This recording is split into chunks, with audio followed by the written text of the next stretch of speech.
प्यारे बच्चों सत श्री अकाल। तो अज मैं तुम सारे करवाउण जा रहा जमात 8वीं का विशा पंजाबी का मॉडल टेस्ट पेपर। तो चलो आप शुरू कर लेने। हाँ, सब तो पहला प्रश्न है सुंदर लिखाई के वक्रे अंक दिते जाएंगे जो कि 5 अंकों का है। तो देखो जे तुहाने पूरे पेपर विच कीती होगी सुंदर लिखाई तो तुहानू 5 मार्क्स इस प्रश्न के जरूर मिलणगे। दूजा प्रश्न पैरे नूं पढ़ के हेठ लिखे प्रश्नों के सही उत्तर दिओ।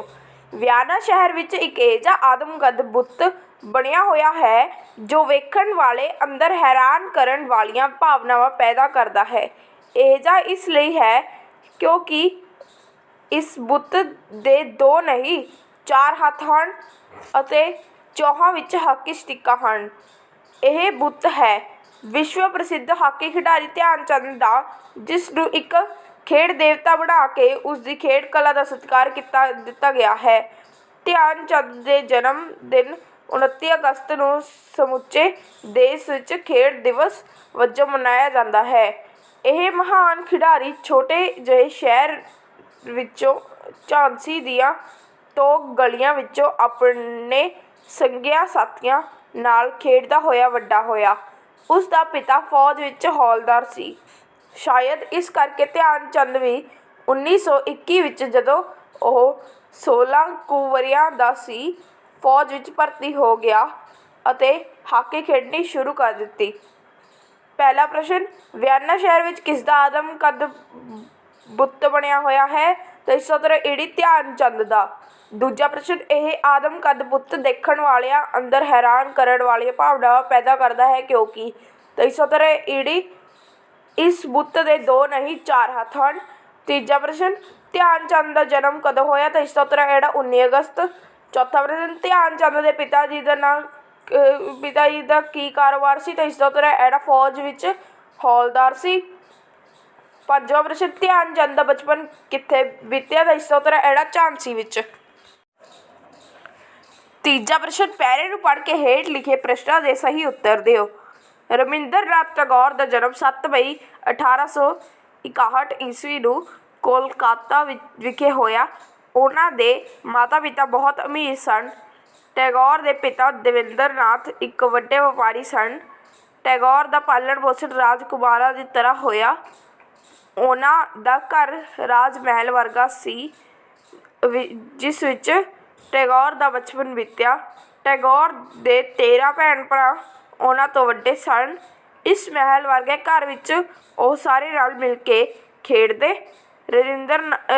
रविंद्रनाथ टैगोर नूं जदों स्कूल पढ़न पाया गया तां स्कूल विच उन्हां दा मन ना लग्या। ओह स्कूल ना जाण लई कोई ना कोई बहाना कढ लैंदे। एक दिन उन्हां ने स्कूल ना जाण दी विਉਂਤ बनाई। उन्हां अपनी जुत्ती विच पानी पा लिया अते ओह जुत्ती पैरां विच पाई रखी। उन्हां नूं बुखार हो गया। अगले दिन ओह स्कूल ना गए। माता पिता ने उन्हां दी पढ़ाई का प्रबंध घर विच ही कर दिता। पहला प्रश्न गुरुदेव रविंद्रनाथ टैगोर का जन्म कदों होया। तो इसका उत्तर है 7 मई 1861। दूजा प्रश्न टैगोर का पालन पोषण किस तरह होया। तो इसका उत्तर है उड़ा राजकुमार वांग। तीजा प्रश्न टैगोर के किन्ने भैन भरा उन्हां तो वड्डे सन। तो इसका उत्तर है ईडी 13। चौथा प्रश्न स्कूल ना जाण लई टैगोर ने किहड़ी विਉਂਤ बनाई। तो इसका उत्तर है ईडी जुत्ती विच पानी पा के पैरां विच पाई रखी।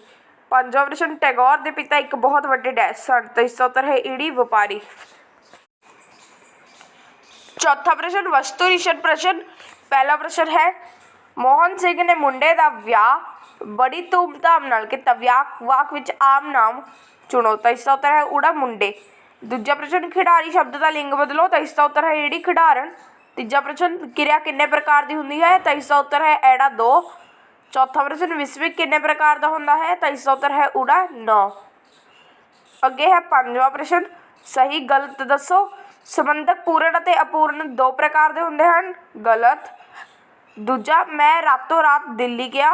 वाक विच संख्यावाचक क्रिया विशेषण है। इसका उत्तर है गलत। तीजा प्रश्न दिल्ली हिमालय खास नाम है। तो इसका उत्तर है सही। छेवां प्रश्न खाली थावां भरो। गर्मी सर्दी जवानी डैश नाम ਹਨ ਤਾਂ इसका उत्तर भाववाचक। दूजा प्रश्न जिस पुरख बारे गल की जाए डैश पुरख होंदे ਹਨ ਤਾਂ इसका उत्तर है अन्य। तीजा प्रश्न ਜਿਹੜੇ शब्द किसी नाम ਜਾਂ पड़नाम शब्द नाल आके उसकी विशेषता प्रगट करन उसनूं विशेषण कहा जाता है। विशेषण आ जाएगा इसका उत्तर यानी। अगे है 7वां प्रश्न मिलान करो। शाबाश का किस तरह आ जाएगा प्रशंसावाचक विस्विक। वार वार का किस तरह आ जाएगा संख्यावाचक क्रिया विशेषण। 50 रुपये का किस तरह आ जाएगा संख्यावाचक विशेषण। खुशी भाववाचक नाम। सुनो जी सूचनावाचक विस्विक। अगे है 5वां प्रश्न हेठ दिते काव्य सतरां विचों किसी एक दे भाव अर्थ स्पष्ट करो। सब तो पहला मैं ऊड़ा बोलांगा और मैं दोनों के भाव अर्थ स्पष्ट करा दांगा। ऊड़ा मैं सूरज की बेटी राड़ी थल तो 3 गुणा है पाड़ी। आखण लोकी धरती मां मैं तो रैण बसेरा हाँ। तो देखो मैं सूरज की बेटी राड़ी ये वाला अपना काव्य टोटा है। तो यह काव्य टोटा साडी पंजाबी की पाठ पुस्तक 8 विचों दर्ज कविता धरती विचों लिया गया है। व्याख्या धरती कहती है कि वह सूरज की बेटी है और थल भाग तो 3 गुणा ज़्यादा समुंदर अर्थात पहाड़ी है। इस नूं धरती माता कह के सत्कार किया जाता है। धरती सारे जीवां दा रहण बसेरा है। तो देखो अगे है ऐड़ा गुड़ खांदे भिन्न भेद कोई ना विचारदा गुड़ वाला चक सब नूं प्यारदा।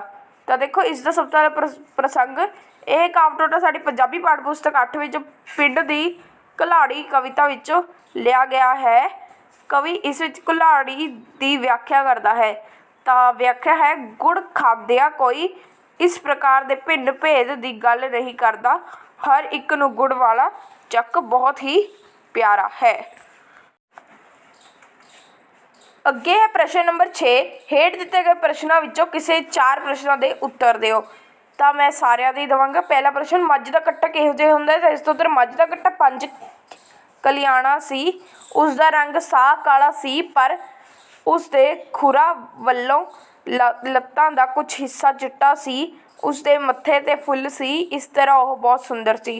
प्रश्न नंबर 2 बूआ ने अपने भतीजे लई मोह किवें प्रगट किया। तो इसका उत्तर अंदराते की कसर होने करके पहला तो बूआ ने कहानीकार नूं पछाणिया ही नहीं सी परंतु जदों उसने अपना नां दस्सिया तो सारी दी सारी भूआ उसके दुआले लिपट गई। चुम चुम के उसने उसका मूँह गिला कर छड्डिया ते खुशी विच अपने पोते पतोरिया नूं वाजां मारदी हुई दस्सण लगी कि उन्हां दा भाईया आया है। उसने अपनी नूंह नूं हुक्म दे के कहानीकार दी नां नुक्कर दी परवाह किते बिना उसनूं परौंठियां सेवियां शक्कर घ्यो ते दुੱਧ नाल रजाउणा चाहिया। ਉਹ समझदी सी कि कहानीकार भुखा है। जदों कहानी के अंत विच भूआ ने देखा कि उसके भतीजे लई दुੱਧ नहीं मिलिया तो वह शर्मिंदगी ते रहम भरे भावां नाल कहानीकार की पिठ उत्ते हत्थ फेरदी हुई बोली काका भुखा ही सवेंगा हुण हाय मां सदके कि किहा रमान पिया लगदा ए मैनू। इस प्रकार कहानीकार की भूआ ने उस प्रति अपना बेहद मोह प्रगट किया। तीजा प्रश्न मन्ना किस नूं कहंदे हन। खेत विच 4 बल्लियां गड्ढ के इन्हां नाल 2 बाहियां रस्सियां नाल बन दित्ती जाती है। इन्हां बाहियां ते एक छोटा जिहा मंजा टिकाया जाता है। इस नूं मन्ना कहा जाता है। प्रश्न नंबर 4 ध्यानचंद दा बुੱਤ कित्थे है ते इसकी की विशेषता ਹਨ। तो देखो ध्यानचंद दा बुੱਤ वियाणा विच है। इस बुੱਤ दे 2 हत्थ नहीं सगों 4 हत्थ हैं और 4 हत्थों विच हॉकी स्टिकां हैं। प्रश्न नंबर 5 साडा राष्ट्रीय गान केड़ा है अते इसका लेखक कौन है। तो जन गण मन भारत का राष्ट्रीय गान है जो रविंद्रनाथ टैगोर ने लिखा है। अगे है प्रश्न नंबर 7 हेठ दिते मुहावरा विचों किसी 5 नूं वाक्य विच वरतो। तो देखो सब तो पहला है नक रगड़ना। इसका देगा तरले करने। रमन ने किताब लैण लई राजू दे अगे बहुत नक रगड़िया। एड़ा धक्का करना अन्या करना। पंचायत का काम किसी नाल धक्का करना नहीं सगों सब नूं निਆਂ देना है। ईड़ी ਪਾਪੜ ਵੇਲਣੇ, ਵਾਹ ਲਾਉਣੀ। ਜਸਬੀਰ ਨੂੰ ਅਜੇ ਤੱਕ ਨੌਕਰੀ ਨਹੀਂ ਮਿਲੀ ਤੇ ਉਹ ਰੋਟੀ ਕਮਾਉਣ ਲਈ ਕਈ ਪਾਪੜ ਵੇਲਦਾ ਹੈ। ਫਿੱਕੇ ਪੈਣਾ, ਸ਼ਰਮਿੰਦੇ ਹੋਣਾ। ਜਦੋਂ ਉਹ ਦੂਜੀ ਵਾਰੀ ਚੋਰੀ ਕਰਦਾ ਫੜਿਆ ਗਿਆ ਤਾਂ ਉਹ ਸਾਰਿਆਂ ਸਾਹਮਣੇ ਫਿੱਕਾ ਪੈ ਗਿਆ। ਭੰਡੀ ਕਰਨੀ, ਬੁਰਾਈ ਕਰਨੀ। ਜੋਤੀ ਹਮੇਸ਼ਾ ਗਲੀ ਵਿੱਚ ਆਪਣੀ ਦਰਾਣੀ ਦੀ ਭੰਡੀ ਕਰਦੀ ਰਹਿੰਦੀ ਹੈ। ਮੈਦਾਨ ਮਾਰਨਾ, ਮਹਾਰਾਜੇ ਦੀ ਫੌਜ ਨੇ ਦੁਸ਼ਮਣ ਦੇ ਕਿਲੇ ਨੂੰ ਘੇਰ ਕੇ 3 ਦਿਨ ਲੋ-ਬੀਟਵਿੰਗ ਲੜਾਈ ਕੀਤੀ ਤੇ ਆਖਿਰ ਮੈਦਾਨ ਮਾਰ ਹੀ ਲਿਆ।